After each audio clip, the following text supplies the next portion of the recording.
Welcome to my YouTube channel, Prabhu Eduguru. It's a e-learning center. Listen to know.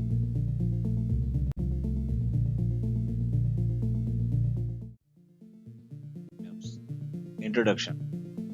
Many new dynasties emerged after the 7th century in different parts of the subcontinent between 7th and 12th centuries.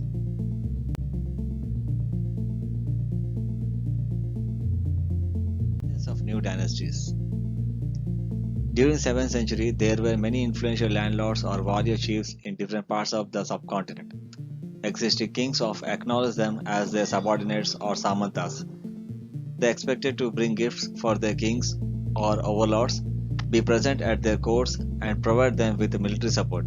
As samantas gained power and wealth, they declared themselves to be a Mahasamanta, Mahamandaleshwara, the great lord of a circle or region. One such instance was that of the Rashtrakutas in Deccan. Initially, they were subordinate to the Chalukyas of Karnataka.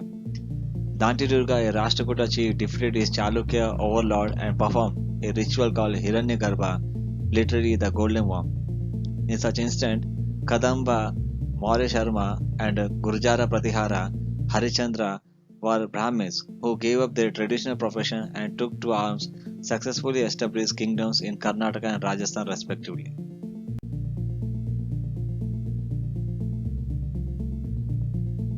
Prasastis and land grants. The invocation part of an inscription is Prasasti. Prasastis contain details about the ruling families such as their predecessors and the period to which they belong. They also contain ignominies of rulers and their achievements. In 12th century, a long Sanskrit poem containing the history of the king who ruled over Kashmir was composed by an author called Kalhan. He used a variety of sources including inscriptions, documents, eyewitnesses, accounts, and early histories to write of Prasastis.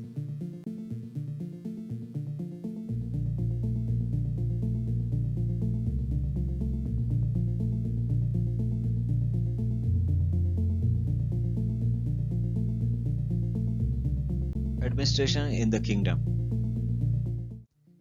Many of these kings adopted high-sounding titles such as Maharaja, Adi Raja, Great King, Overlord of Kings, Tribhuvana Chakravarti, Lord of Three Worlds, and so on. These kings often shared their power with the Samantas as well as with the associations of peasants, traders, and Brahmins. The resources were obtained from the producers. These resources were used to finance the king's establishment as well as for the construction of temples and forts. They were also used to fight wars, which were in turn expected to lead to the acquisitions of the wealth in the form of tribute. Collecting revenue were generally recruited from ruling families and positions were often hereditary.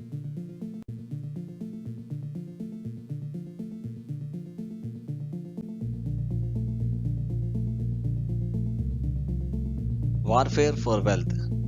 These kings are engaged in warfare with each other.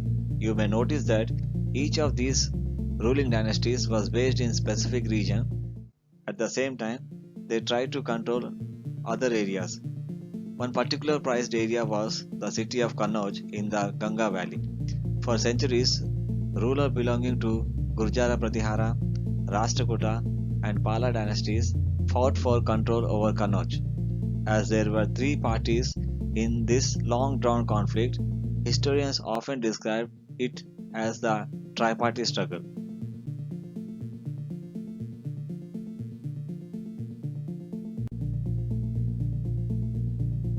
Mahmud Ghazni. One of the rulers, Sultan Mahmud of Ghazni, Afghanistan, ruled from 997 Common Era to 1030 Common Era and extended control over the parts of Central Asia, Iran, and northwestern parts of the subcontinent. He raided northern India many times and plundered and destroyed wealthy temples, including Somnath Temple in Gujarat. Sultan Muhammad was also interested in finding out more about the people he conquered, and entrusted a scholar named Al-Warni to write an account of the subcontinent. This Arabic work, known as Kitab al-Hind, is an important source for historians.